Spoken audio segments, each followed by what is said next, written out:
Assalamualaikum warahmatullahi wabarakatuh. Rekan Aceh Gallery bertemu kembali dengan saya di channel khusus Sejarah Aceh. Kali ini kita akan membahas tentang bagaimana keadaan dan kehidupan Kerajaan Samudra Pasai saat dikunjungi oleh Marco Polo, yang mana si Marco Polo ini menetap di Aceh selama hampir 5 bulan tinggal di sana. Hal ini tertulis dalam buku catatan harian Marco Polo, seorang pengembara dunia dari Venesia, Italia pada abad ke-13 Masehi, yang disalin ulang dengan judul The Travel of Marco Polo.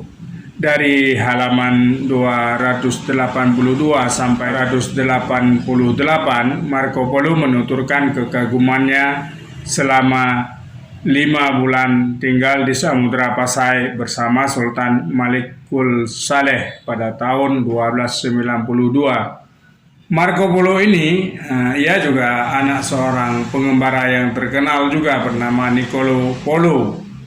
Dilahirkan di Venice, Italia pada tahun 1254. Ayah Marco Polo adalah sahabat Kaisar Kubilai Khan, itu Kaisar Cina ketika itu. Niccolo sering ke Cina dalam urusan perdagangan yang selalu membawa Marco Polo dan abangnya Matteo Polo. Hubungan kekerabatan yang baik, Niccolo menitipkan Marco Polo yang berusia 17 tahun ketika itu kepada Kaisar Cina Kubilai Khan. Kaisar Kubilai Khan senang pada kepandaian dan kecerdikan Marco Polo. Sejak Marco Polo tiba di Cina tahun 1271, sering dikirim ke daerah jajahan Cina seperti Yunan, Burma, dan provinsi Cina di sebelah timur sampai ke Jawa sebagai utusan khusus Kubilai Khan. Pada tahun 1291, istri gubernur Cina di Persia, Arghun Khan, bernama Ratu Balgana, meninggal dunia. Arghun meminta kepada Kubilai Khan untuk mencari seorang istri pengganti istrinya yang sudah meninggal. Kaisar Kubilai Khan kemudian mengirim gadis cantik berusia 17 tahun. Menurut Marco Polo, namanya Ratu Chocachin atau Prince Chocachin. Marco Polo sendiri ditunjuk menjadi pemimpin rombongan yang membawa ratu tersebut beserta 2.000 pengikutnya ke Persia. Dalam perjalanan inilah Marco Polo kemudian singgah di Samudra Pasai dan menjadi tamu Sultan Malikul Saleh selama 5 bulan pada tahun 1292. Ketika tidak bisa melanjutkan perjalanan mengurangi Samudra Hindia karena berhembusnya angin barat. Kedatangan rombongan ini sangat mengembirakan hati Sultan Malikul Saleh dan pembesar istana kerajaan Pasai. Sultan memerintahkan seluruh rakyat Samudra Pasai melayani tamu agung ini dengan baik dan penuh rasa hormat. Segala makanan yang lezat dihidangkan kepada rombongan ini, seperti ikan yang besar, hingga Marco Polo menulis dalam catatan hariannya, ikan yang dihidangkan itu sangat enak dan tidak pernah dirasakan sebelumnya. Dan enak sekali kalau dicampur dengan nasi. Sultan Malikul Saleh, menurut Marco Polo, sangat kaya, kuat, serta pengikut Nabi Muhammad, yaitu beragama Islam, dan juga sangat menghormati Kaisar Cina Kubilai Khan. Rekan Aceh Gallery, dalam kisah ini diceritakan ada suatu hal yang sangat menarik selama Marco Polo tinggal di Samudra Pasai, yakni rombongan Marco Polo ini kehabisan arak dan tidak bisa hidup tanpa arak. Maka Sultan memerintahkan rakyatnya untuk mencari pengganti arak. Marco Polo melihat bagaimana rakyat Aceh mencari arak di pohon khusus yang ditulisnya pohon ini mirip pohon kurma. Nampaknya yang dimaksud oleh Marco Polo ini adalah bakjo yang dipotong tangkainya sehingga mengalirlah airnya yang menghasilkan ijo yang sangat baik. Orang Aceh sering menyebutnya sebagai ijo masam, gantikan anggur merah dan putih untuk menghangatkan tubuhnya selama dia tinggal di Aceh. Ijo masam ketika itu di Samudra Pasai memang sudah menjadi suatu komoditi yang berharga, sehingga banyak orang Aceh yang mengambil ijo untuk dijadikan minuman dan lain sebagainya. Sebenarnya pengalaman Merah Selu atau Sultan Malikus Saleh dalam menerima Marco Polo bisa menjadi cermin dalam memotret kehidupan Aceh hari ini. Pasca tsunami dan MOU Helsinki 15 Agustus 2005, ribuan pendatang ke Aceh dari berbagai tujuan seperti berinvestasi, menyalurkan bantuan kemanusiaan, hingga sekedar jalan-jalan di negeri yang pernah diperhitungkan di dalam sejarah peradaban dunia Islam. Kemajuan berpikir Malikus Saleh dalam memahami budaya rombongan yang dipimpin oleh Marco Polo penting bagi kita hari ini dalam membangun Aceh di kancah arena nasional maupun internasional. Agaknya pemerintah dan rakyat Aceh perlu belajar banyak dari pengalaman Marco Polo dan respon Sultan Malikus Saleh.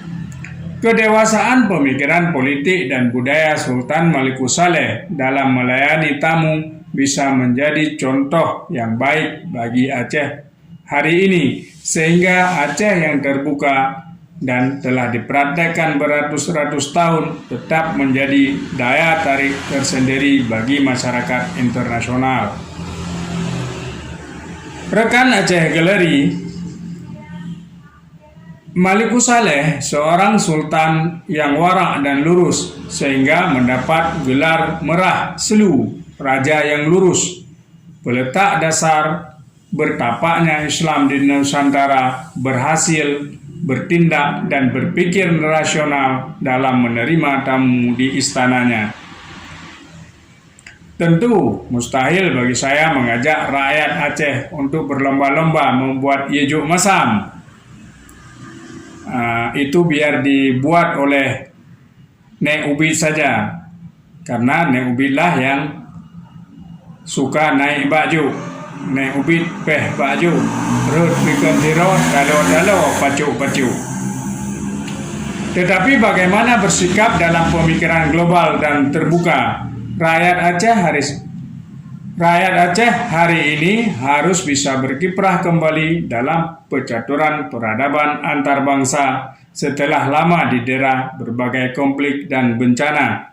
Bersatu membangun negeri dengan teguh menjunjung tinggi nilai-nilai Islami yang menjadi akar budaya dan peradaban Aceh, seperti yang telah dipraktekkan oleh bangsa Melayu dan pemerintahan Melayu yang tetap menjunjung nilai-nilai keislaman yang dianut serta bisa menghargai bangsa lain, sehingga bangsa Melayu dan Malaysia diperhitungkan oleh masyarakat antar bangsa sekarang.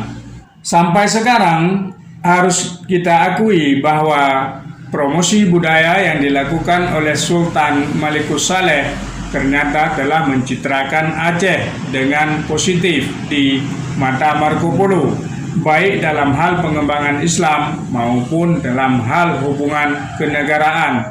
Walaupun apa yang dilakukan oleh Sultan Malikus Saleh adalah cerminan nilai-nilai keislaman yang diyakini di dalam konteks memuliakan tamu, ternyata telah menjadi catatan khusus Marco Polo dalam bukunya, dan melihat kemajuan berpikir Sultan Malikus Saleh dan rakyat Aceh saat itu. Inilah agaknya yang perlu disadari oleh masyarakat Aceh kini untuk melihat kembali sejarah peradaban Aceh dalam menata pembangunan Aceh ke depan, sehingga harga diri marwah keacehan tetap bisa dipelihara dan diwariskan untuk generasi yang akan datang. Tak salah bercermin pada kearifan yang pernah dimiliki oleh Aceh pada masa dahulu, sehingga kita hari ini tidak berpikir sempit dan terperangkap pada kepentingan kepentingan sesaat, bahkan kadangkala akan merusak citra Aceh di mata dunia. Ijuk Masam bolehlah menjadi semacam semangat baru ketika mengamati Aceh, ketika rakyat dibuat gamang karena pola pikir terbuka ditutup oleh isu-isu yang tidak mencerdaskan. Demikian Sobat Aceh Gallery, uraian tentang bagaimana perjalanan Marco Polo, bagaimana dia memandang Aceh, bagaimana penghormatan dia terhadap Sultan Samudra Pasai, dan bagaimana sebaliknya Sultan Samudra Pasai menghormati dia sebagai tamu dengan menyuguhkan kepadanya ijuk Masam, yaitu ijuk yang terbaik yang dimiliki oleh Samudra Pasai kala itu. Bahkan ijuk Masam Samudra Pasai itu diakui sebagai ijuk terbaik di dunia, wine terbaik di dunia. Wassalamualaikum warahmatullahi wabarakatuh.